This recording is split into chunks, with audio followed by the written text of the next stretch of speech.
And we are live. Welcome back to Takes by Fans. We have a great show for you today, as always. We are live every single day at noon Eastern. If you want to watch live, head over to twitch.tv/Takes by Fans. If you want to watch but not live, head over to our YouTube channel, Takes by Fans. We post all of our shows and clips of the show there on a daily basis. And if you just want to listen, we are on podcasting apps, Spotify, iHeartRadio, Apple Podcasts, Google Podcasts, folks. However you want to watch or listen, we've got you covered multiple ways. Alrighty, folks, the NFL season has officially, unfortunately, came to an end last night, and man, oh man, Tom Brady champion again with a new team. Folks,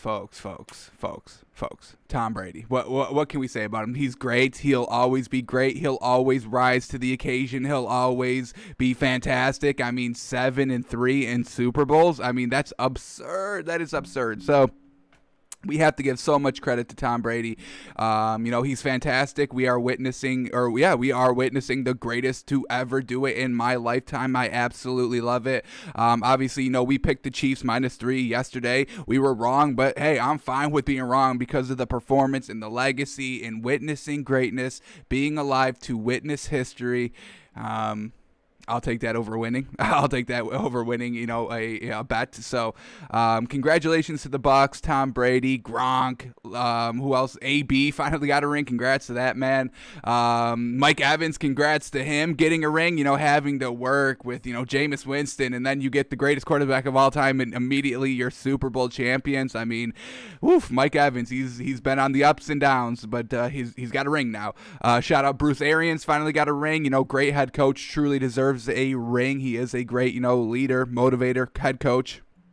We see his coaching staff, very diverse, and we give him credit for that. And so very well done to the Bucs.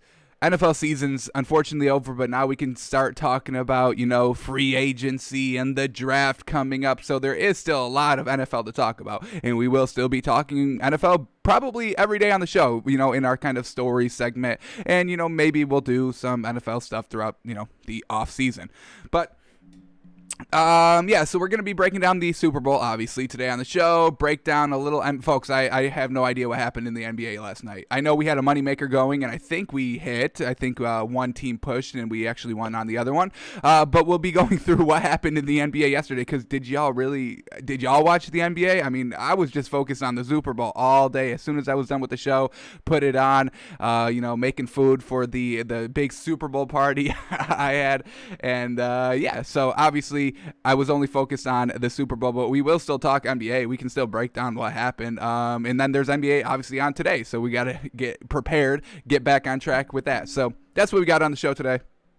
So without further ado, let's start here with the stories. And folks, like I said, we are witnessing history. This is the greatest to ever do it. Most Super Bowl wins in NFL history. Tom Brady, 7. The New England Patriots have 6. The Steelers organization has 6. One person has more rings than entire organizations. The entire, no other organization, no other franchise, no other team has more than Tom Brady individually. How crazy is that, folks? Congrats to Tom Brady. He's great, folks. I don't know how many times I'm going to say he's the greatest of all time today in this show, but this is a show to do it.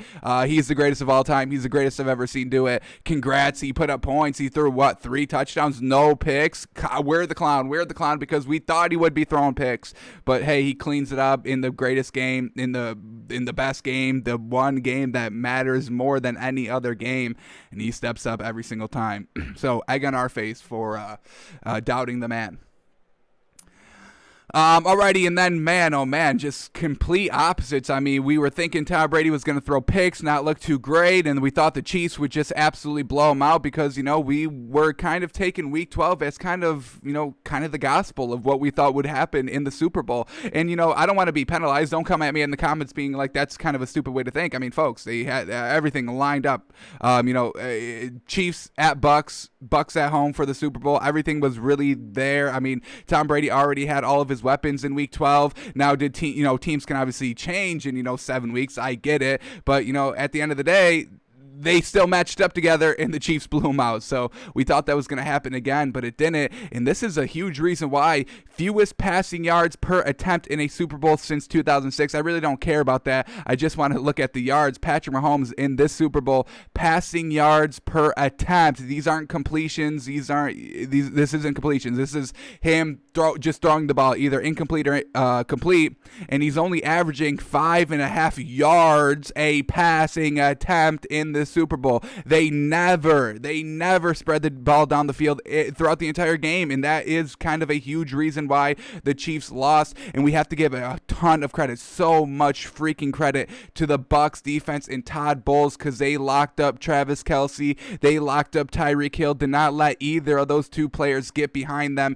and that's why 5.5 yards per passing attempt by the Chiefs here is just not gonna get it done ever. And then we see Tom Brady did it in 2007, and that was the Giants Super Bowl when they only put up 14 points. So if you're not extending the field, you're not going to put up points. If you don't put up points, you're going to lose the game, and you're going to lose Super Bowls. You need to put up points, and the Chiefs couldn't because they were not extending the field down vertically. They were not doing that, and truly unfortunate. I don't really know what happened with the Chiefs. I don't know if just, Todd Bowles had an amazing game plan, which I think we got to give it to him because that's what we saw on the field, or if it was just, Andy Reid, being a little distracted, somebody's son about to get arrested. I'm about to be charged with freaking almost killing somebody under the influence. So it's not very good for Andy Reid's son, but is that a huge distraction? It's truly unfortunate that the timing of this incident that took place, ruining a potential back-to-back Super Bowl run because you want to be selfish and drink and drive and almost murder children. It's unfortunate. But let's just keep going with the narrative of Todd Bowles just being very great as defense, and he was the one that locked up Tyreek Hill, because I'll go with that one.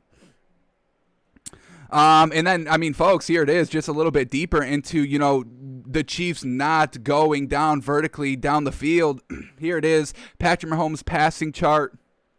2 completions beyond 15 yards all game. Now, that is due to a couple of just drops. We'll kind of go, we will have a film study on Wednesday. I do kind of want to take a close look, basically only at that Chiefs offense, so we can see why it didn't work. Was it the defense just clamping everything up? Was there stuff open, but was the pressure there? Because, Patrick Mahomes was pressured on almost I think they put up 47% of his dropbacks. He had no time to even throw the ball. So what a great scheme defensively. And now we get this passing chart. So let's break this down a little bit. 2 completions beyond 15 yards, 0 completions beyond 20 yards. Folks, all the greens are complete, all the reds are incomplete, and the interceptions, the reds are interceptions, the white are incompletes. So, folks, we got 1, 2, 3, 4, 5, 6, 7, 8, 9, 10, 11, 12, 13. I don't think I counted this one over here, 14. We'll count this one. 14 completions, all within 5 yards or less of the line of scrimmage. And we'll just break it down even further. 1, 2, 3, 4, 5, 6. 6 passes, 6 completions at the line of scrimmage or 5 yards behind the line of scrimmage. So I don't know what they were trying to do. The running game seemed to work decently, but they never were able to get Tyreek Hill down the field. And that was kind of one of our main points of why the Chiefs were going to win this game, because Tyreek Hill can beat every defender.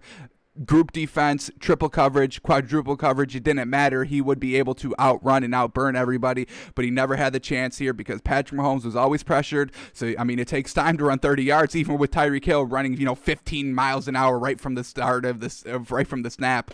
So,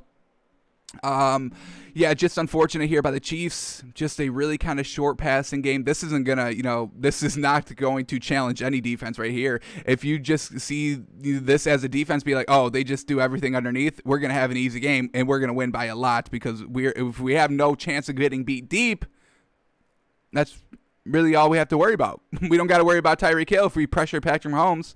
And so we, once again, just shout out to Todd Bowles. What a great performance. He took that 2 weeks to prepare and to find out what went wrong in Week 12. And, man, he did it at the biggest stage, and that's how you do it, man. Week 12 doesn't even matter if you already are in the Super Bowl, right? So he fixed his mistakes, saw what they did wrong, saw what they got beat by, and fixed it 1,000%.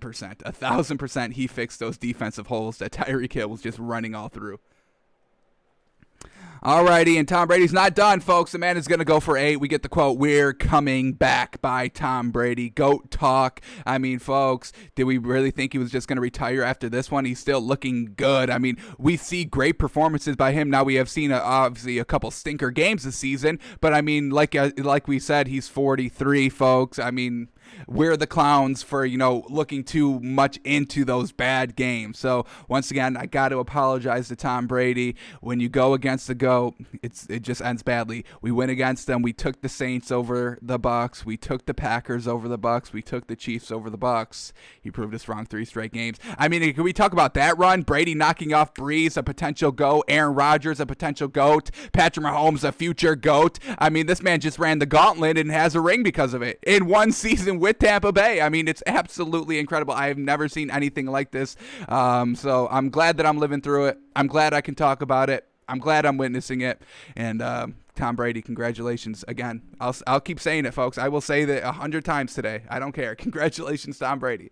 And then we get the classic, smoking Tom here. They do these with LeBron and Steph Curry. Very funny here. AFC, NFC, KFC, don't matter. I'm winning the Super Bowl. And true, folks. I mean, first year with the Bucks, leaving a system where, he was a system quarterback and where, Bill Belichick deserved a lot more credit than Tom Brady. And, you can put anybody in the Patriots system and they would flourish and they would have, 5, 6 Super Bowls like Tom Brady has. And they would have a 20-year dynasty because it was all the Patriots. But then just 1 year, no preseason, no training camp, no real time to adjust to a whole different system in a whole new conference with a talent. I mean, you have to adjust to talent as well. I mean, Tom Brady never had this much talent. You think it's going to be easy just to drop you in with some talent and it's going to instantly work? Well, it kind of did, but it did. But Tom Brady worked. He put in the work. The man he's the GOAT. He'll put in the work. He'll put in the effort. He wants to win. He wants to prove people wrong. He's got drive. He's a 6th-round pick. 6th, 7th? Is he 7th? 6th or 7th? One of the two. Either way. He's just fantastic. AFC, NFC, KFC, don't matter. Whichever division you put me in, I'm gonna win it, and I'm gonna win the ring. And put me anywhere. It doesn't matter. Let me go to another new team next year. Tom Brady's gonna leave Tampa Bay and go to a new team next year and win a ring the first year with that team. He's just gonna go 1 year's around until he retires. All right, who do I want to give a ring to this year? Let me do like a division rival. You want to come to Miami? I'll take a ring. Tom, please. Miami, 1 year. Give us a ring, Tom. Every fan now is just begging Tom to go to their organization just for 1 year for the ring. Please, Tom, come to Miami. Tua, you might have to sit out your second season because we need a ring here. All right, learn from Tom. Be the backup to Tom Brady. Learn from him. For 1 year, we'll take it. Tom, 1 year deal. Let's finance it, people. I'll put up some money. I got some money, y'all. Tom Brady, I will take a ring, please. Alrighty, Carlton Davis, here he is. Once again, we have to apologize to him. We weren't clowning him too much, but he was a main reason why we took the Chiefs -3 because of that Week 12 matchup, folks. We broke it down every single play. Tyreek Hill was just burning this man straight up, even in zone coverage or man-to-man. It didn't matter. Carlton Davis could not cover Tyreek Hill, but he did it in the Super Bowl. Group defense here, great scheme, and Carlton Davis here with this quote, "We are grave diggers, and we dug graves tonight." I don't know what that means, but yes, I will say yes, they did that because they held the Chiefs to only 9 points, something I didn't think I would see ever, holding the Chiefs to no touchdowns, only having to settle for field goals. I mean, that's what this Bucs defense has done time and time again in the clutchest moments in the playoffs and in the Super Bowl. Holding teams in crunch time to field goals, not allowing the touchdowns. They did it to Aaron Rodgers. They did it to Patrick Mahomes. And for that, we once again have to praise this Tampa Bay defense stepping up at the perfect time. The second halves of that kind of Packers game, holding Aaron Rodgers to settling for a field goal, holding Patrick Mahomes every single time here. They only scored 3 times, and all 3 of them were field goals. So very well done. Shout out Carlton Davis. Truly deserved it. And we'll shout out the quote once again, "We're grave diggers and we dug graves tonight." Yes, Carlton Davis is a grave digger. If that's what he wants to say, I will completely agree with that. Carlton Davis, our apologies. Congratulations on the ring. Alrighty, and then I love seeing this as well. Not going to play the sound here, but Levante David after the Super Bowl, basically just 9 years of grinding, and I'm finally here. This is just a special moment. I mean, yes, we always talk about the high-profile names, Gronk and Brady, and Levante David still a kind of a bigger name, but it takes a whole group of guys. It takes offense, defense, special teams coaches, the 53 men on the roster. It takes everybody competing, buying in, and yes, we forgot, the great stories of, Tom Brady winning 7. But folks, barely like 10% of the NFL players actually get to the big game, let alone win the big game. So, 9 years of grinding, working toward a goal. It's not like Tom Brady, who just came into the league and instantly had success and instantly was just winning ring after ring after ring and being competitive and always winning the division and always getting to the Super Bowl or at least the playoffs. It's really not like that for even close to a small percentage of the NFL players. So I love hearing stories like this. Just 9 years of straight grinding. I'm finally here. I did it. You gotta love these stories, man. I get chills listening to players like this. It's so great to hear, and very well done, Levante David. Another ring, or a ring earned here. Another player truly deserving of it. 9 years of grinding, 9 years of hard work. Imagining I'm here, finally here, and I get a mission accomplished after 9 years. This is what you work for, day in, day out. When you finally get it, man. Damn, that's gotta feel so damn good. All right, what else we got here? Alrighty. We might have to fill out this Tom Brady apology form. So here we go. They give a couple of reasons here. Let's see if we kind of apply to any of these reasons of why we need to fill out an official form to apologize to Tom Brady. Here we go. Reasons for behavior. I was tired of seeing him win. No, that's not us.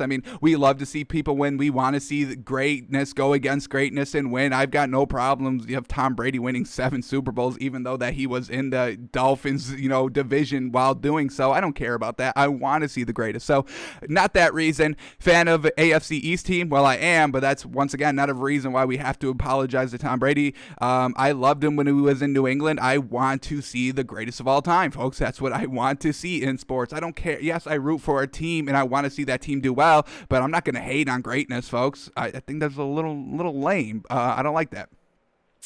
A couple bad games at age 43. Yes, that's the reason right there. We got to check this box. This is why we are apologizing to Tom Brady. A couple bad games at age 43 in, almost 3 picks. Folks, I penalized Tom Brady for almost throwing picks against the Saints. He actually did throw those picks against Green Bay. Once again, a couple of bad games at age 43. And, he stepped it up here at the greatest, most important game, the Super Bowl. So that's our reason right here. A couple bad games at age 43.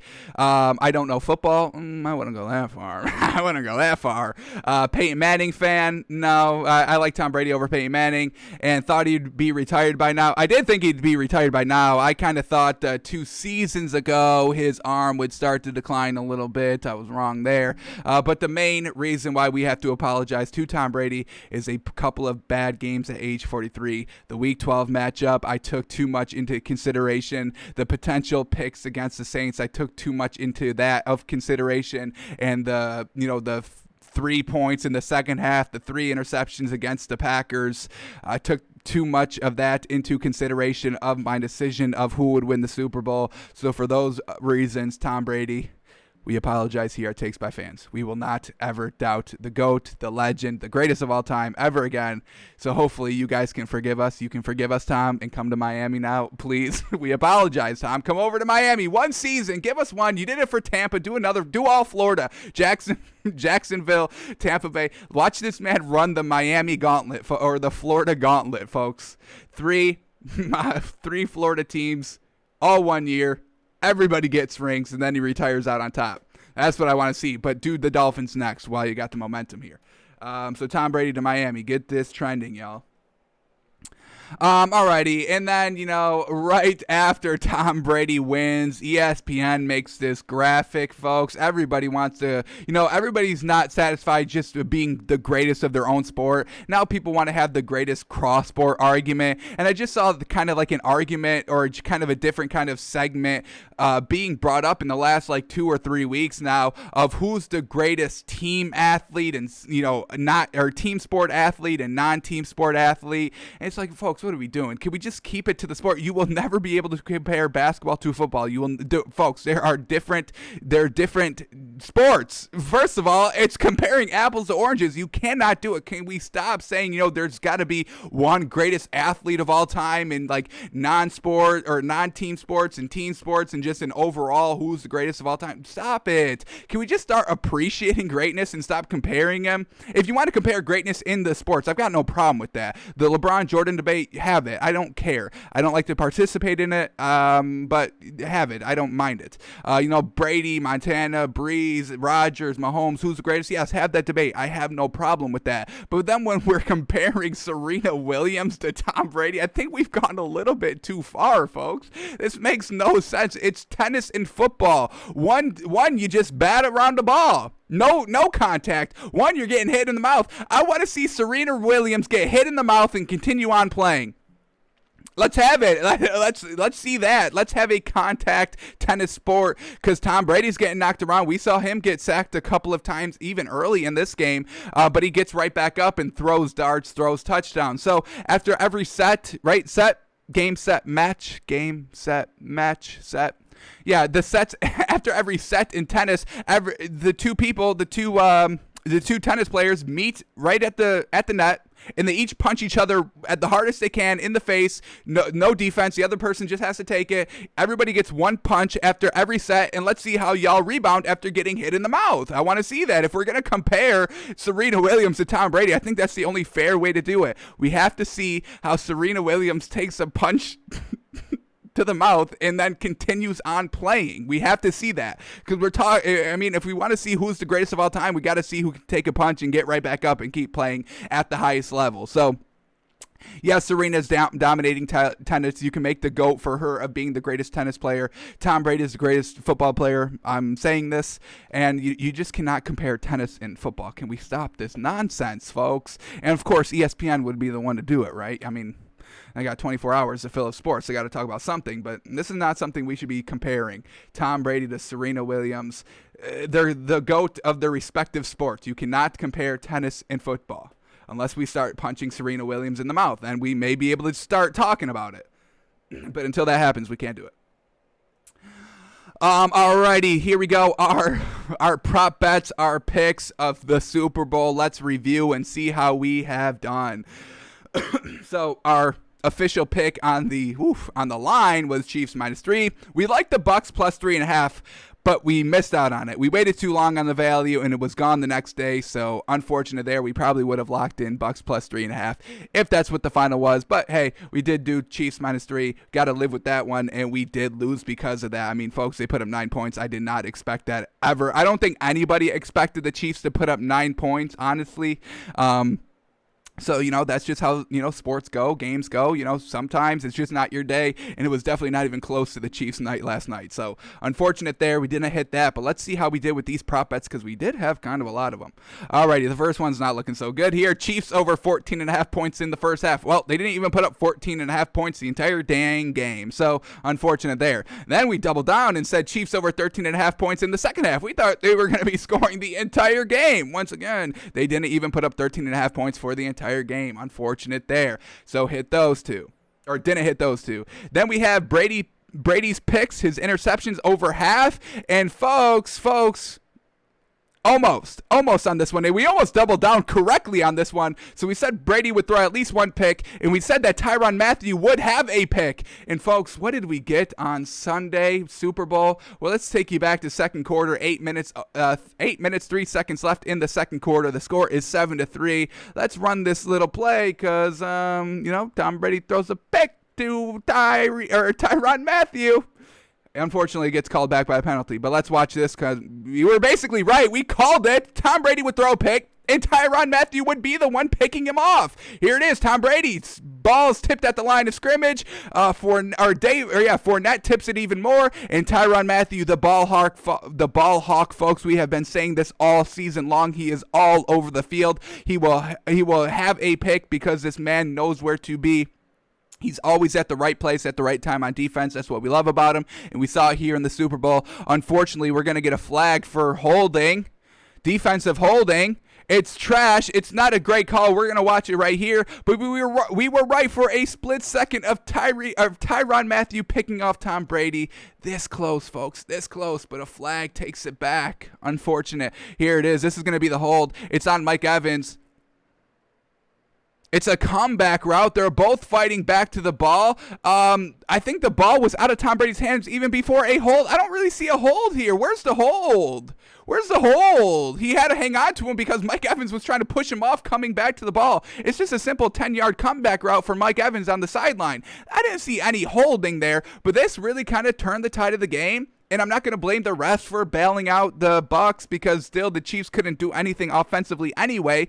But, this could have been a huge swing here at this point of the game, picking off Tom Brady, not getting any more points. Chiefs having, momentum on their side, trying to cash in a turnover. Unfortunately, a flag calls that call back. We don't get any more picks. Tyrann Mathieu doesn't get any more picks. Unfortunate there. So we were close, man. Damn close on those. So the first four officially missed, but kind of 2 of 2 so far. But let's keep moving on here. Alrighty, Tyreek Hill over 95.5 receiving yards. Unfortunately, what do we got here? The NFL website is acting up, folks. I'm so upset about this. When we talk about the game a little bit in deep, I'm going to have to transfer to the phone because what is this? It's a blank screen. I can't get to what I need to get to, unfortunately. But we still got it on the mobile version. I don't know why that works, but it does, so we're not going to complain too much. But let's go back to Tyreek Hill here in our prop bet.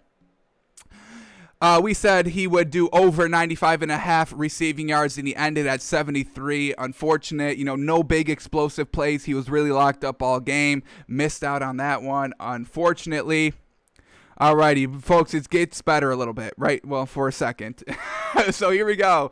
Clyde Edwards-Helaire. I think this was probably the best bet of the night, the easiest prop bet ever. Clyde Edwards-Helaire over 30.5 rushing yards, and this man had 64, so basically doubled what he needed. So we'll take that. Our first official hit here. Feeling good. Feeling good. 5-6 picks down. We finally hit one. And then we also doubled down on the running game, saying that Ronald Jones would go over 37.5 rushing yards, and he had even more than Clyde Edwards-Helaire did. Or the same amount?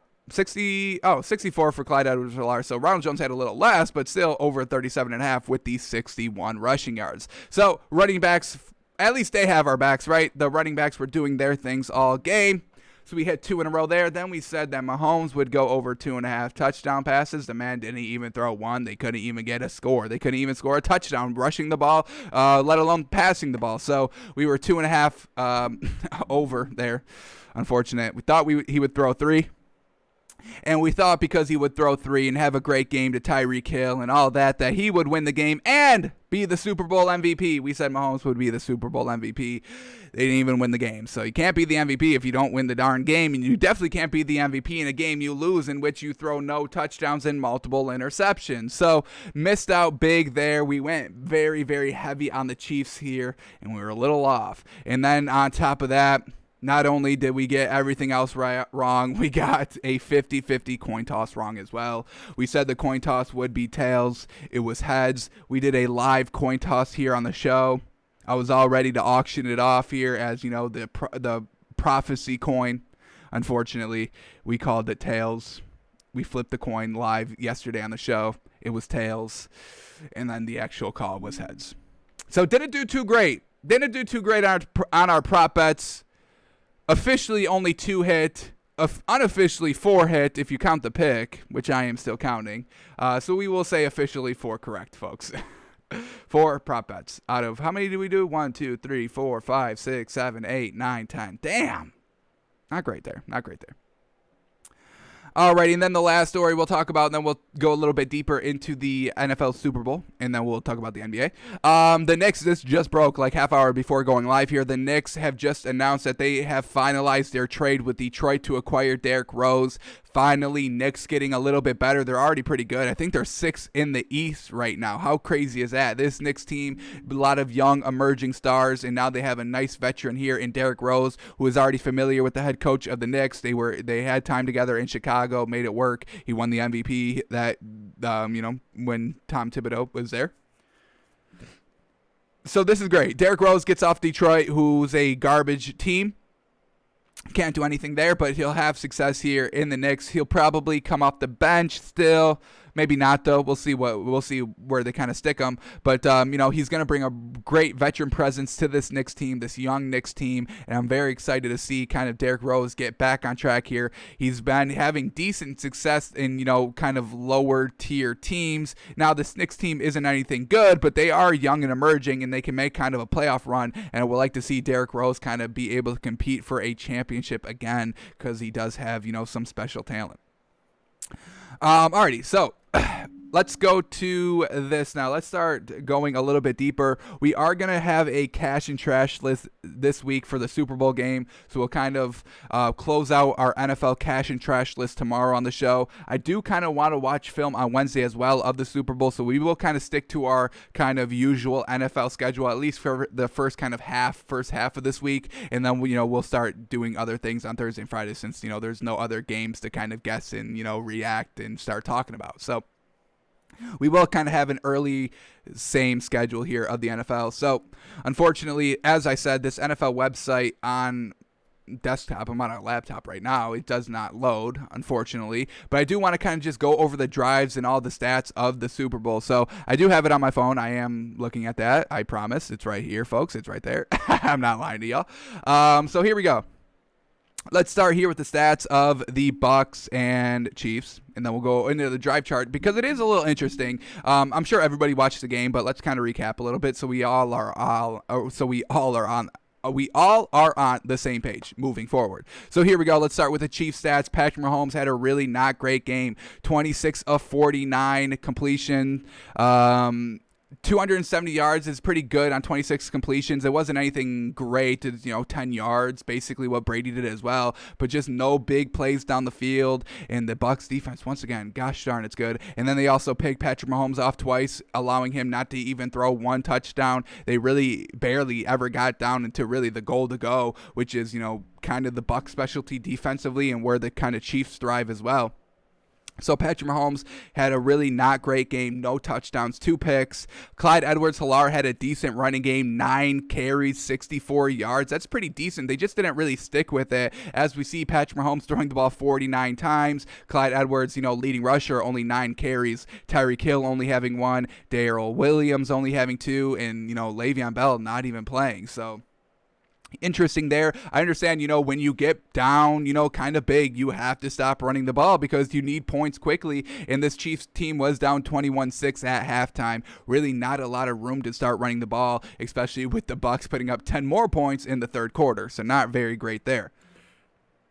Alrighty, Patrick Mahomes, he did have kind of some success running the ball. No really designed carries here, but he did rush 5 times for 33 yards, picking up, 10 yards on a lot of his runs, kind of escaping the pocket a little bit, nothing there, so he would just take off, and they really had no QB spy. So I'm a little disappointed that they didn't really exploit Patrick Mahomes running the ball more and more because we know he's not, a run-first quarterback. He does have some slight hesitations. I do kind of compare his running style to Russell Wilson, who, they'll only try and pick up the first down. They try not to really get anything more. They always get out of bounds, maybe a yard or 2 yards earlier than what they really need to, just to make sure that they don't take that big hit. Once again, they slide as well. They don't want to take the big hit. So when they run, you really just kind of expect them, to get the kind of, 5 yards for the first down, exit out of bounds. It's not a real weapon like Lamar Jackson is. He'll run 60 yards right down the middle of the field and beat everybody on the way to the end zone. So a little upset that they didn't exploit the Patrick Mahomes running a little bit more.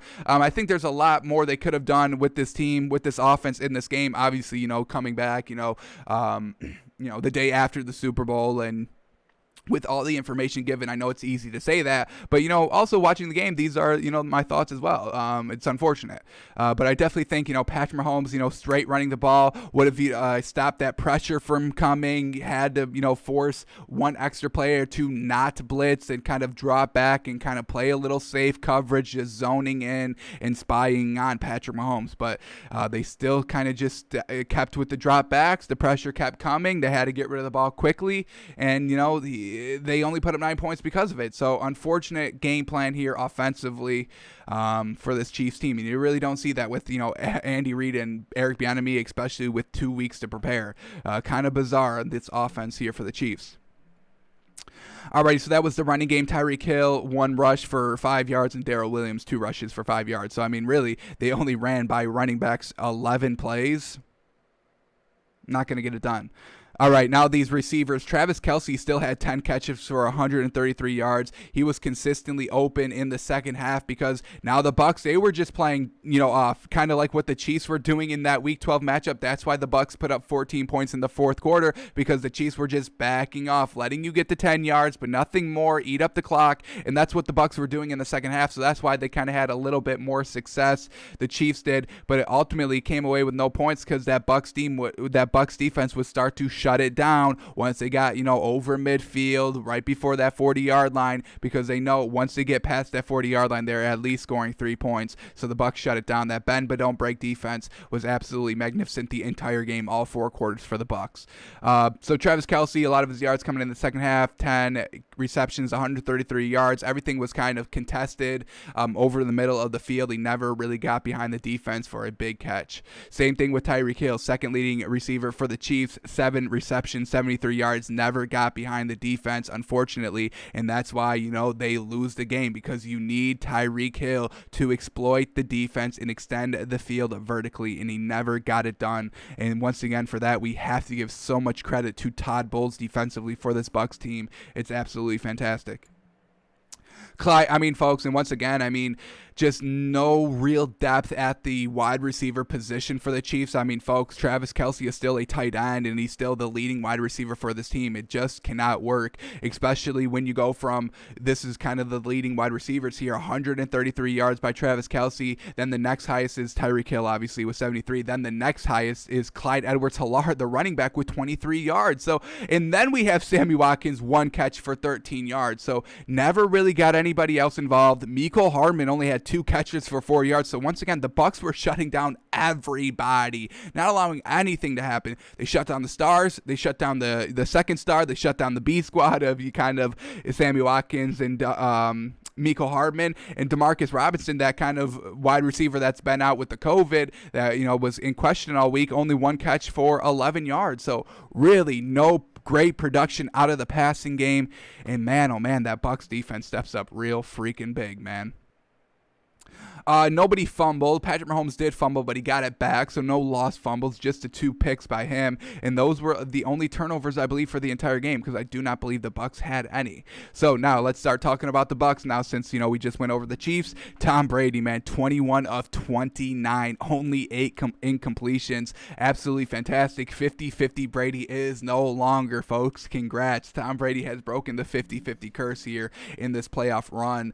Absolutely fantastic. So 21 completions for 201 yards. Like we saw, the Bucs never really went deep. They kind of got bailed out by a big penalty in the first half that ended with a touchdown. Once again, kind of with the Bucs getting momentum at the end of the halves, like they did against the Packers, to Scotty Miller for the touchdown. They get a big pass interference call. Now they have time to work and try to score a touchdown before the end of the first half, and they did it again here. So very well done there.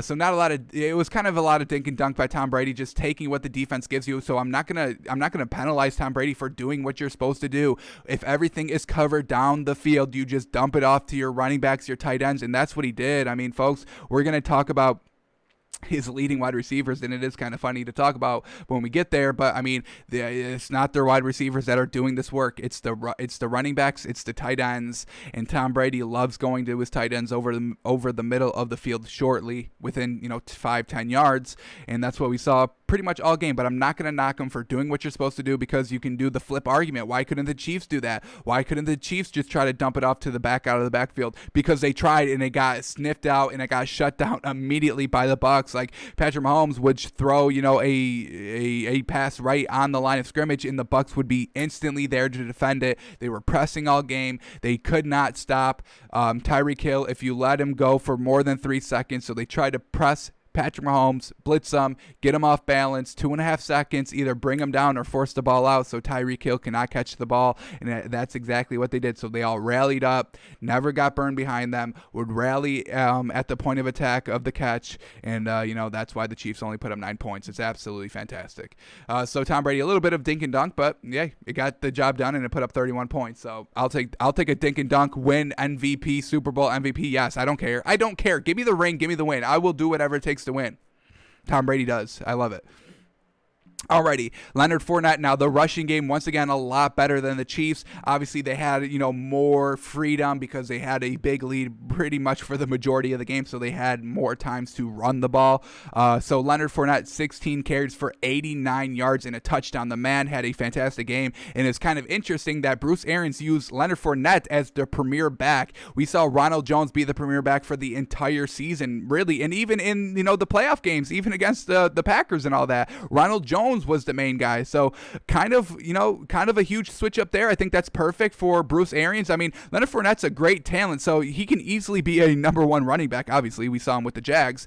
But so great switch up there. Bruce Arians switching it up a little bit while the Chiefs did not. Like I said, if they just had if the Chiefs kind of transformed their offense just for this kind of game alone to kind of what the Ravens do, of just kind of everything is real quick from the point of attack. We can either hand it off or I'm running with Patrick Mahomes. I really think that could have caught the Bucs defense off guard totally, or just even run Patrick Mahomes a lot more. We said that on the show live when we were doing our analysis on that Week 12 meeting. We said that Patrick Mahomes, if you would just run him like a true running quarterback and not like a passing quarterback, then this could be a real dangerous, explosive offense. Obviously, this isn't their true identity, but hey, switch it up. Do something crazy for one game. Try to go out and win, and try not to not lose, because if you try not to lose the game, you're going to lose the game. And that's what I felt the Chiefs were doing all game.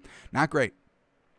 So Leonard Fournette, 16 carries, 89 yards, and a touchdown. And then Ronald Jones, 12 carries, 61 yards, no touchdowns, but hey, 5 yards a carry. Both running backs for the Bucs. It's absolutely fantastic. Once again, 28 rushing carries between two running backs. That's the main difference. You only get 11 with the Chiefs. You get 28 with the Bucs. Great yardage, both by the Bucs. I mean, running back by committee got 140 yards, 150 yards. That's exactly what you want to see. Running back by committee, getting it done, and that's what the Bucs did. So once again, shout out to the Bucs. I mean, everything was great. The quarterback play, the running game, the wide receivers were okay. They did score. Or at least one of them scored. But and then the tight ends and running backs, coaches all did their part. It was a great team effort, great 31 points by this Bucs team. Alrighty, now the receivers. Leading receivers for the Bucs is Rob Gronkowski. Folks, this is not rocket science. We know Tom Brady loves to go to Gronk. He was going to Gronk in that second half of that, Week 12 matchup, and it kind of seemed like, something that kind of we didn't really kind of put too much weight into. But as the game progressed, the Chiefs' offense got worse in Week 12, and the Bucs' defense got better, and the Bucs' offense got better as the game progressed. We focused too heavy on that kind of first quarter, that first half, and that's an oversight by us. So hopefully we learn from that in the future. But this Bucs defense started to get better, and their offense started to get better. They started to figure it out at the end of the Week 12 matchup in the fourth quarter. That's what they put up 14 points and made it competitive, because they were getting better. So very well done, the Bucs. They knew how to beat the Chiefs here because they knew how to beat them in Week 12. Alrighty, Rob Gronkowski, 6 receptions, 67 yards, and 2 touchdowns. The Chiefs, man, I know it's a lot to kind of, wrestle with defensively because there's so much talent offensively for this Bucs team, but how do you let Rob Gronkowski go wild on you? I don't get it. It's Tom, it's Gronk. He literally recruited him out of retirement. He was a wrestler. He was on WWE. He was like the 24/7 champion for a second. He held the belt. I don't know for how long, but I know he was a WWE champion for a short period of time, and he called him out of retirement. So how do you not shut him down? How do you not know that Tom Brady is going to go to Gronk heavy in the Super Bowl? Because Tom, if he wants to give anybody else credit besides himself, it's going to be Gronk. You think it's going to be Bruce Arians, who was here for 1 year, Mike Evans, who he's only known for 1 year, Antonio Brown, who he has known for a couple years because he did play in New England for like a half a game before he got kicked out. But do you think he's going to give all those people credit? No, he's going to give, if he's going to share credit with anybody else, it's going to be Rob Gronkowski, folks. It is truly going to be Rob Gronkowski because he's been there with New England. He knows them. They're friends, they're buddies. They were both in New England together, trying to stick it to Bill. So yes, Rob Gronkowski, 2 touchdowns, really should not have surprised us at all. And then the second leading wide receiver for the Bucs was Leonard Fournette, 4 receptions, 46 yards. And then is Mike Evans, one catch for Mike Evans, 31 yards, not even a touchdown. Cameron Brate, 3 receptions, 26 yards. Antonio Brown, 5 catches, 22 yards and a touchdown. Chris Godwin, 2 catches, 9 yards. That's who he was going to. Rob Gronkowski, Leonard Fournette, and then Antonio Brown had a touchdown as well. But Tom Brady not going to actual wide receivers. It's weird. Why does the greatest quarterback of all time not use the greatest receivers of all time? Doesn't use Mike Evans. Barely uses Antonio Brown. I know Antonio Brown was a little banged up. I get it. Already, Tom Brady fumbled once as well, but didn't lose it, so very well done. And they didn't have any turnovers. It was truly fantastic to see. So that was all the box scores. I do kind of want to take us through a couple seconds of this kind of drive summary, kind of just talk about what happened in the first half, because a lot of things could have changed in this first half that really could have impacted the total output, the outcome of this game. So Bucs get the ball first. They go 3 and out.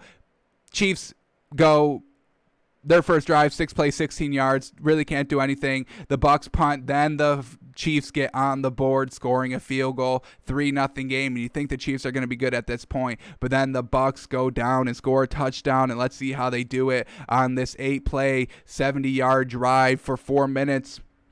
We get a 3-yard run, 6-yard run, 6-yard run, 5-yard penalty, 16-yard pass to Antonio Brown, 15-yard pass to Cameron Brate, 11-yard run by Fournette, a 5-yard pass to Antonio Brown, and then you get Rob Gronkowski on 2nd and 5 from the Chiefs 8, and that's a touchdown. That's a methodical drive. Great passing, great running, going to actual key pieces here offensively, going to Antonio Brown in key situations early in this game.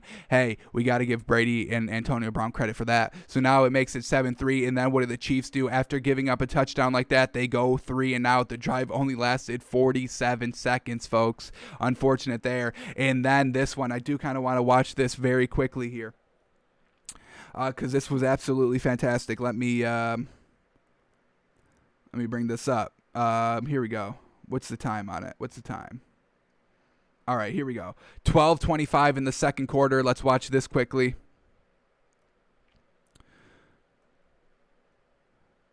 Broadcast. I don't want scoring plays. Can we turn this off? Let's get this back here. How do I get scoring plays off? Is that it? No. Score mode is currently off. I like that. All right, let me just refresh this, and then we'll see. But I just want to kind of bring us to the goal line stand by this Chiefs team that really kind of helped them. I know they weren't really in the game too much, but it kind of really helped them try to be in the game a little bit. And this was a huge goal line stand. So I want to bring up these 4 plays right here and watch them very quickly. So here it is. Folks, here it is. So Tom Brady on the 5-yard line, they run it up the middle, gets all the way down to the 1.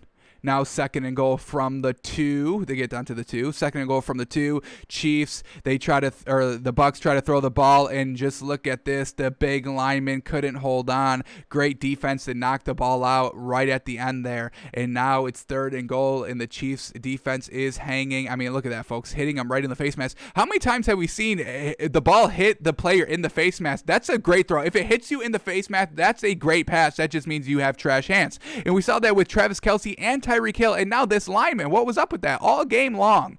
And then the Bucks go right back to the run, but look at that. They shut Ronald Jones down right at the goal line. Now it sets up 4th and goal right on the half-yard line, and Bruce Arians goes for it. Holy cow. Talk about that. I was saying, no, you got to take the points, and he fumbles right there, but I think they call him down.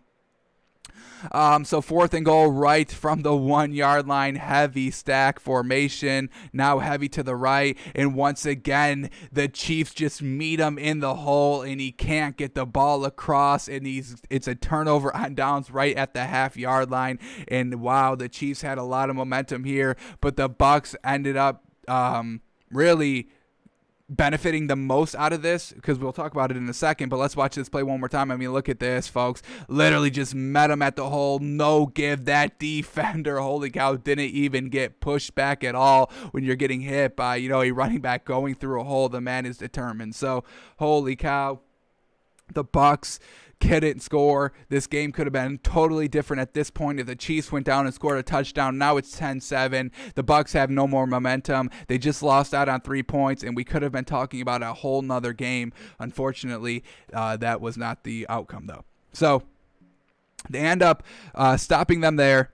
The Chiefs do nothing with it. They have to punt, and the way that they punt is trash. They actually they call the punt back, which it was a good punt, and then so they have to repunt it, and now it only went for 29 yards out of bounds. So the Bucks now get the ball back at the Chiefs 38-yard line. So really they're kind of like, hey, that we didn't really lose anything there, because yes, we kind of went back a little bit. Obviously, we're not on the goal line anymore, but they're like, we're still, over midfield. We can score quickly, and the Chiefs had no points. So yeah, we went for it. We were aggressive, and we kind of lucked out because it didn't come back and bite us in the butt. And actually, now we're in great field position to try and score, and that's exactly what they did. They took the 38 yards, went down 6 plays in 3 minutes, and scored a touchdown, making the game 14-3. And then I do want to watch this last thing very quickly here, and then we'll move on. But at the end of the first half, once again, the Bucks score a touchdown, just like we saw in the NFC Championship game. But I do just want to kind of watch this, what they called pass interference. So let's see. Is this a penalty? When did this drive start? No. 55 seconds is when the drive started. And then the 34-yard penalty. Here it is at 24 seconds. So let's watch this play right here. Should this have been pass interference? Bucks up 14-6 at this point. 24 seconds left. They're on their own 43-yard line. 1st and 10, only one timeout. So this is a huge penalty for the Bucks. Let's see if it is a right call or not. So Tom Brady goes deep to Mike Evans. Defender gets beat. Let's see this. Let's see this one more time. Mike Evans was a step behind the defender, so he just lunges at his legs. Mike Evans falls. They call pass interference. Let's watch this one more time. Live, I thought it was absolutely pass interference. You have to call it. You see the defender reaching out, diving at the legs of a receiver. You see the receiver fall. That's pass interference, unfortunately. But let's watch it in slow-mo one more time. Right there, and then you hit the heel as well, messing it up. So, yeah. Now, is it just a slip, or did he dive at him? Oh, he just slips. You see him hit his foot hit the bottom of Mike Evans' foot, tripping him up. So, unfortunately, I think this is just incidental contact. It's right there. The feet get tied up. He ends up tripping. He does get a little bit of a hand on him. I think this is where he trips him right there. He ends up hitting his heel, his ankle. You're going to fall on that one. I mean, you're sprinting. Somebody hits your ankle on your foot coming, coming down? your foot going down, going up, I mean, you're going to trip. So, really, truly unfortunate penalty here. We'll watch it one more time. Just his foot gets hit on his foot, tangle up in the feet. He falls. Foot is on the downswing here,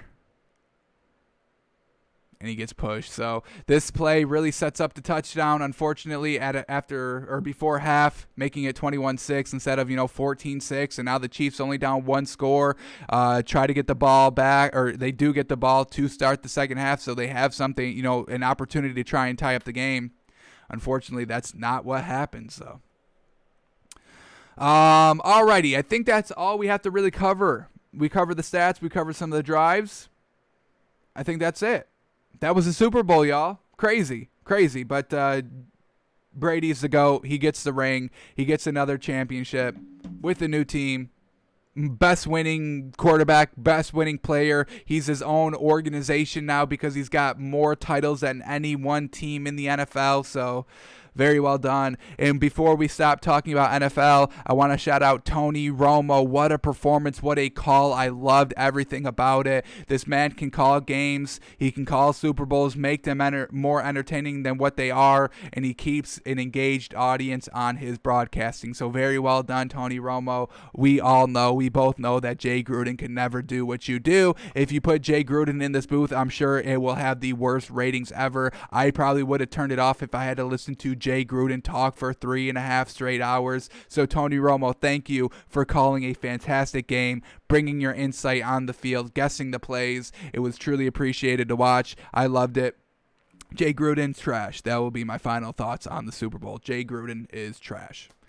Alrighty, let's quickly go over the NBA. I have no idea what happened in the NBA last night, but let's figure it out together. So here we go, a couple of games on last night, and we also had a moneymaker going, so let's see what we did here. Our two NBA picks were Knicks +6 and Kings +8.5. Let's see if our NBA picks were a little bit better than our NFL props. So here we go, yesterday in the NFL, Hornets beating the Wizards 119-97. Very well done. Love this Hornets team. We're riding this Hornets team big, and they beat the Wizards, a team that they should beat. So very well done. We will get into the stats a little bit later. We're just doing a quick overview quickly. Alrighty, Jazz and the Pacers, and once again, the Pacers lose to a good team. Unfortunate. That's why we can't take the Pacers as true contenders. But very well done to the Jazz, winning 103-95. See, Donovan Mitchell, almost a triple-double, 27 points, 9 rebounds, 11 assists. Very well done. Alrighty, here we go. One of our moneymaker picks here. Heat get the win 109-103, but you add the +6 that we had with the Knicks, and that's a big old push. So, hey, we'll take that instead of a loss. Very well done to the Knicks for competing against this kind of good Heat team. Now with Derrick Rose, how can they turn around this Knicks team? They got D Rose. Looking good. This Knicks team should be good to fight for a playoff spot. But let's shout out this Heat team getting back on track with the win. Very well done. Alrighty, Celtics and Suns. Celtics lose 100-91. And we'll see what happened there. Did Jaylen Brown play? We see Jason Tatum play. We see Kemba Walker playing. We obviously know no Marcus Smart in the lineup, and that's kind of a huge factor of why the Celtics are continuing to lose here. So kind of not surprising that the Suns win. Alrighty, Kings and the Clippers, and we had Kings +8.5. They went outright. Let's go, y'all. We love this Kings team. We are riding this Kings team. Whenever they get a lot of points, we always take it because they always show out against the good teams. This is what the Pacers should be doing, y'all, beating the Clippers. Why can the Kings beat the Clippers on the road, but the Pacers cannot beat the Jazz at home? Why is that? Come on. Sabonis got to do something else. Got to start stepping it up somewhere else. I don't know where, because you already, got like triple doubles almost every game. I don't know what else you can do, but you got to figure out something because this Kings team is beating the good teams. I absolutely love everything about it. Are they in our power rankings right now? No. Do we make an impromptu switch here? I'm just going to switch. I'm just going to do a straight up switch. Clippers are no longer the new number 5 team. They're out. I'm doing the Kings. Kings are number 5. Kings are number 5 in our power rankings. I'm over the Clippers losing against the good teams while the Kings just keep beating the good teams. We'll swap them out. We'll come back at Friday, see if we have to correct that mistake, but I don't think it's a mistake anymore, folks. This Kings team is the real deal. Love everything about it. Take the points whenever you can with the Kings. That's what we're doing, and we're making a lot of money doing so. Alrighty, so let's go a little bit deeper into these stats. We won't spend too much time, but we'll do a little bit. All right, Wizards. Well, we got to obviously look at Russell Westbrook. What did he do this game? 12 points, 5 turnovers, 9 assists, 11 rebounds. Kind of a classic game, almost a triple-double, but the 5 turnovers are absolutely killer. He shot 44% from the field, 0 of 3 from the 3. Not the greatest, not a terrible performance, but one that's not going to really win a lot of games. Bradley Beal, 31 points, doing what he does, 6 rebounds, shot 50% from the field, 33% from the 3. So, I mean, nothing really great on this Wizards team. I mean, look at these starters, folks. These starters, Denny, Vegeta, Advija. I don't know how to pronounce this man's name, and I apologize every time I butcher it. I will try to do better. I'll try to do better next time. But yeah, Denny, 4 points. Rui Hachimura, 5 points. Alex Len, 2 points. That's not going to get it done. You can't just have Bradley Beal being the only one that's putting up any type of points. It's not going to work. We see they have 5 wins, 4 wins. Nothing great. Alrighty, the Hornets, Gordon Hayward, 25 points. Love to see that. LaMelo Ball, 19 points, 5 assists, 7 rebounds, and only 1 turnover. Russell Westbrook, take some notes from the rookie. 3 of 6 from the 3. Very well done. LaMelo Ball, he is really flourishing in this starting role, and I love everything about it. Cody Zeller, 16 points, 7 rebounds. I mean, he doesn't have too much competition there with the Wizards. So, finally Cody Zeller has some success. What else we get? Miles Bridges off the bench, 11 points, 14 rebounds. Malik Monk, 11 points, 7 rebounds off the bench. Now we're talking 2 great bench scores, a really decent starting lineup. The only thing I really don't like is probably Cody Zeller. I think they can upgrade, so we'll see what they do at the trade deadline. Like I said, if they get Andre Drummond or Jared Allen from the Cavs, this Hornets team could be real dangerous, folks. So that's Hornets, Wizards. All right. Here we go, Jazz and Pacers. Let's start here with the Jazz. Donovan Mitchell, 27 points, 11 assists, 9 rebounds. Classic Donovan Mitchell game. Rudy Gobert, 16 points, 16 rebounds. Once again, this is why the Jazz are good. Donovan Mitchell, Rudy Gobert really show up almost every single game. What do we get? What's his name? No, Mike Conley this game. So Joe Ingles steps up in the second guard spot. Doesn't step up too big here. 7 points, 9 rebounds, 3 assists. I'll give him that. But 1 of 6 from 3, 30% from the field. Not great there. What do we get? Bojan Bogdanovic, 18 points, 5 rebounds. And let's check in with our 6th man of the year, Jordan Clarkson, 17 points, 5 rebounds. Damn, he played 30 minutes off the bench. All right. So played a little bit more because, no Mike Conley. So Jazz get it done. Let's see what happened with the Pacers. Why did they not win? We'll start with Sabonis, 20 points, 9 rebounds, 2 assists. A little light on the assists, but he still put up 20 points. I mean, their starters did decent. Only 1 20-point score. Then we had Justin Holiday with 9, Miles Turner with 11 points and 8 rebounds, Jeremy Lamb 10 points, Malcolm Brogdon 15 points, 7 assists. That's good. And then, Doug McDermott off the bench with 18 points. So all of that is solid. They just didn't have that kind of second big. We all know Sabonis is great. But, who's there? Who's there? Rudy Gobert to Donovan Mitchell. They only had the one big name here. So great supporting cast by this Pacers team. I mean, everybody really just getting it done decently. They just didn't have that one person to really take over the game. I mean, really just kind of that one person to take over the game. Not even kind of a second star. It's just a bonus. Led the team in scoring with only 20 points. Yes, you got great contribution from everybody else, but I mean, you got to put up the 27 like Donovan Mitchell. You got to put up the 31 like Bradley Beal. You got to be the leader of this team. Alrighty, let's keep moving on here. Heat in the Knicks and Jimmy Butler, 17 points, 9 assists, 10 rebounds, 0 of 1 from 3, 27% from the field shooting. Absolutely not good there, but this is a classic Jimmy Butler stat line, and this is why they win games, because he makes everybody better while still doing everything himself. So Kelly Olynyk, 15 points, 5 rebounds. Bam Adebayo, 24 points, 11 rebounds. Kendrick Nunn, 16 points, 4 of 7 from 3. Duncan Robinson, 12 points, 4 of 10 from 3.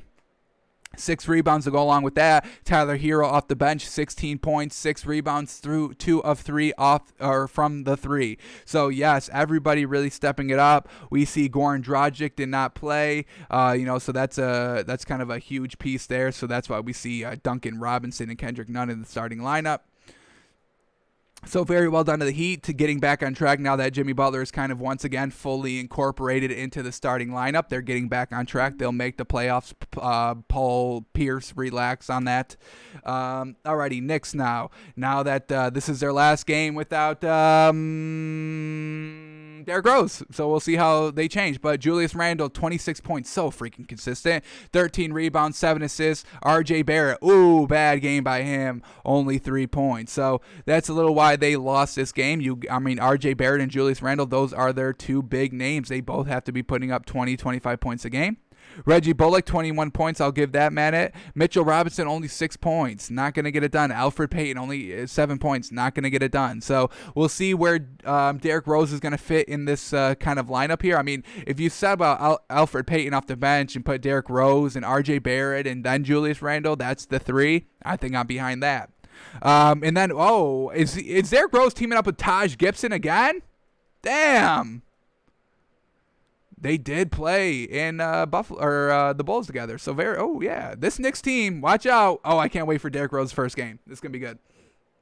Emmanuel Quickly, all right. He's usually having some real good games off the bench, but not a great one here. 5 points, 3 assists, 3 rebounds in only 17 minutes. He only took, 4 shots, only made 1, got to the line 3 times, so that's why his points were a little bit down. But definitely he could have stepped up a little bit, and they still have Austin Rivers off the bench, damn. But he didn't do that good this game, only 6 points. So this Knicks team is decently loaded. They don't have, the big stars, but they do have some decent depth, honestly. Alrighty, Celtics and Suns. What do we got here? Let's see. Jaylen Brown did not play. So we can immediately see why the Celtics lose. We also see Daniel Tice got moved to the bench and Grant Williams got promoted to that forward spot. So I do like that. We see Grant Williams with 10 points, solid. Jason Tatum, 23 points, 7 assists, 4 rebounds.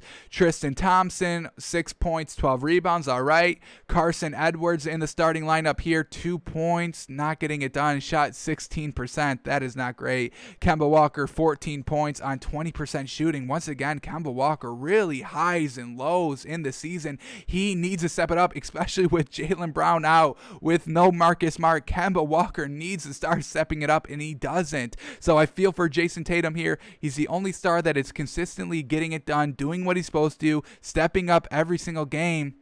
Unfortunate here. Man. Alrighty, let's talk about the Suns now. Chris Paul, 15 points, only 2 assists. Little light on him. Devin Booker, 18 points, 11 assists. All right. DeAndre Ayton, 16 points, 11 rebounds. Frank Kaminsky, 9 points. And then McCall Bridges, 19 points. And then you get Cameron Johnson, 17 points off the bench. So this is great. This is a huge, great sign. This is what we know about the Suns. Everybody really needs to get it done, just like the Thunder were last season with Chris Paul. Everybody needed to get it done on the starting roster, because they're not that deep in the bench, and they don't have that superstar that will go and get you 35 consistently. We know Devin Booker can, and we know Chris Paul can, but they don't do it consistently. They don't do it consistently. They don't average 30 points a game. Nobody does. It's hard. So I get it, but they definitely need all their starters to step up, and that's what we got this game. So very well done by the Suns, something that the Celtics couldn't do. Unfortunate. Alrighty, and then the last game from last night, the Kings beat the Clippers. Let's start here with the Kings, and then we'll see why the Clippers lost. So Darren Fox, 36 points, 7 assists on 60% shooting. Love to see it. Buddy Hield, 22 points, 9 rebounds, 33% from the 3. Very well done. Raquan Holmes, 12 points, 10 rebounds. Marvin Bagley, 9 points, 10 rebounds. Harrison Barnes, 4 points, 12 rebounds. Wow, everybody was rebounding wild here. They had 52 rebounds. How many did the Clippers have? 53. Damn, they rebounded good too. Really even there. All right. I thought that was going to be the factor, but it wasn't. All right. Close game, though. 3-point win. So, yeah, everything's probably going to be very close. But Yeah, damn, they were getting the boards. Alrighty, so Darren Fox, what a game by him. And then we get Tyrese Halliburton, the rookie, 13 points and 6 assists off the bench in 27 minutes. Very well done. Alrighty, let's see what the Clippers got going on. Kawhi Leonard, 20 points, 10 rebounds. Alrighty. Did Paul George play? Paul George did not play. That's probably a reason why they lost this game. So were we a little premature in taking the Clippers out of the top 5? No, because they still should beat the They should still beat the Kings. They are still deep. Serge Ibaka, 6 points, 8 rebounds. A little light on him as well. Reggie Jackson, 14 points. He really had to step it up a little bit. Nobody steps it up. I mean, look at this. Nicholas Batum. This is their starters, folks. Nicholas Batum, 5 points. Serge Ibaka, 6 points. Luke Kennard, 8 points. Not really going to get it done. Who's scoring the ball? We get Lou Williams off the bench. He contributed hella good. 23 points. Marcus Morris, 16 points. Zubac, 12 points. All these bench players doing better than the starters. Not great, but still putting up points. So that's good, but Clippers lose. That's what we got. Clippers lose. Alrighty, let's quickly see what we got today, what's on the menu today in the NBA, and then we'll do our moneymaker, and I think we're out of here, folks. So let's see if we got any good value here, any good games, any nationally televised games. Don't see any. Alrighty, so no nationally televised games, unfortunately. League Pass, NBA TV, got your games on. So Rockets Hornets, going to be a good one. Christian Wood, is he going to be back? They're posting the stats here. This will be interesting. Let me go to Fantasy Labs, Twitter. We get any update on Christian Wood? I thought he was going to be out for like a week or two. Anthony Davis, unlikely to play Monday. We'll keep that in mind. What do we get? Anything else? Anthony Davis, questionable for Monday. We already know he's probably not going to play. LeBron James, probable for Monday. He'll probably play. Karl Anthony Towns is once again still doubtful for Monday. Unfortunate, man. We wish him, the best. Alrighty, I think we don't have any update. Jamal Murray is questionable for Monday. Russell Westbrook uncertain for Monday.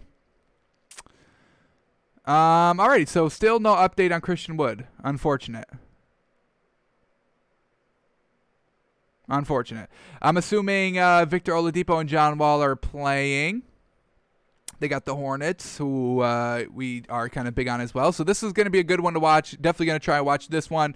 Rockets, Hornets, 2 emerging teams. Love to watch it. Wizards, Bulls. Alrighty, can the Bulls finally, they don't win a lot of games, only 9 so far, which honestly isn't that bad. But, this is a free win against the Wizards. Let's see if they take it. We see them losing close games against, the upper tier teams, or just being competitive against the upper tier teams. You need to take advantage against the worst teams in the league, and Wizards are one of the worst teams in the league. So Bulls need to step it up and win this game. Raptors, Grizzlies. Alrighty, let's see if the Raptors can get back on track here. Timberwolves, Mavericks. Without Karl Anthony Towns, there's no way the Timberwolves are going to be consistent. Warriors, Spurs. All right, Warriors have a chance here. Spurs have been up and down all season. Don't know what to make of them, but we'll watch this game and try to find it out. Cavs, Suns. Suns going back-to-back. Let's see if they can beat the Cavs. They should have no trouble. Nuggets, Bucks. All righty, 2 great teams going at it. Can Jokic control Giannis? He should be able to. Can Giannis control Jokic? I don't know about that, but we'll see. And then Thunder, Lakers. We know potentially no AD. Probably no AD. Alrighty, let's refresh these lines. Let's get all these garbage losing prop bets off our screen.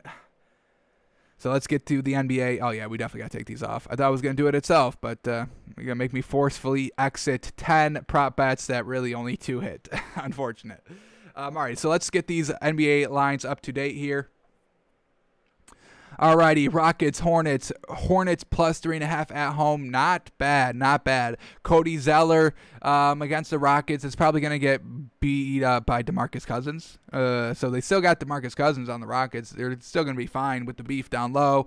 So I think I like the Rockets here. Going to stay away from the line, though, the spread. Nothing's calling great value to me there. Wizards, Bulls minus 2.5. And folks, I think we just have to take it and live with it. The Bulls should be able to beat the Wizards. Zach LaVine's their superstar, should be able to kind of outduel Bradley Beal. So we're going to swallow the 2.5 here. I cannot trust this Wizards team at all. 0%. So we're going to live and die by it. We'll take the Bulls minus 2.5. Alrighty, Raptors and Grizzlies. Raptors -2, Grizzlies +2. The Raptors, they, had a 2 great game winning streak. Then they floundered in their last meeting. So we're still on some big highs and lows by this Raptors team. So we're not going to feel comfortable taking that. So we'll stay away from that game. Timberwolves, Mavericks. Mavericks -9.5. That one should hit all day. But, I'm not going to swallow 9.5 points for an uncertain Mavericks team. We're not sold on this team yet. Warriors, Spurs. Warriors +1.5. All right. Very close one. This one honestly can go either way. Warriors have really been up and down. Very good. Kind of not great this season. Same thing with the Spurs. Great closing out. Great defense fourth quarter. Not great fourth quarters. Not great games overall. So 2 really, really up and down teams here. We got to see more of them to kind of get a full picture of them. Probably not really solid to bet on them or trust them until really kind of after the All-Star break or where the All-Star break would be. I think they are still having the All-Star game, but y'all know what I mean. Alrighty, Cavs and the Suns. We got Suns -8, Cavs +8. I like the Suns here, but we know the Cavs have been able. Well, I'm going to get rid of that narrative because they haven't really even been competitive in their last couple of games. So we're just going to stay away from it because I don't want to swallow 8 points. That's really the only reason. I do like the Suns to win the game. All right, here we go. Bucks, Nuggets. Can we get great value with the Nuggets? Yes, Nuggets +4. I'm taking that. Yes, sir. The Bucks. They're going to need their 3-point shooting because Jokic's going to hit them, Michael Porter Jr. is going to hit them, and they've got other great 3-point shootings as well. So this is a true test for the Bucks. We get 4 here with the Nuggets at home. We'll take this all day. This is the best bet of the night I've seen so far. And then the last game, Thunder, Lakers. Lakers -10 with no AD. I'm not taking that. No way. I don't care. I don't care if the Thunder are not that good. I know they're not. I'm not taking any points like that without AD. So we got a nice little 2-teamer here. This is good value here. I do truly like this one. Bulls -2.5, Nuggets +4, 2-team moneymaker, feeling good, getting back on track. Well, our NBA moneymaker kind of hit last night. We won. 2-team parlay, we win. 1 win, 1 push, that's a win. You win money there. So we will be winning money again. Bulls -2, Nuggets +4. Alrighty, that is going to do it for us. Thanks for tuning in. Thanks for watching. We're back tomorrow. We are going to do our Super Bowl cash and trash list. Got to kind of finalize our trash list. We got, Hall of Famers to kind of induct as well. And cash list, we got to give it up for the players that won the game. So we will be doing that. And then we'll obviously be talking about the NBA, folks. So that's what we got tomorrow on the show. Thanks for tuning in. Tomorrow, noon Eastern, twitch.tv/TextByFans. Thanks for watching today. We'll see you tomorrow. We'll see you Wednesday. We'll see you Thursday, Friday, Saturday, Sunday, Monday, Tuesday, Wednesday, Thursday, Friday, Saturday. The next 365 days times however long I'm alive. We'll see. We'll see ya.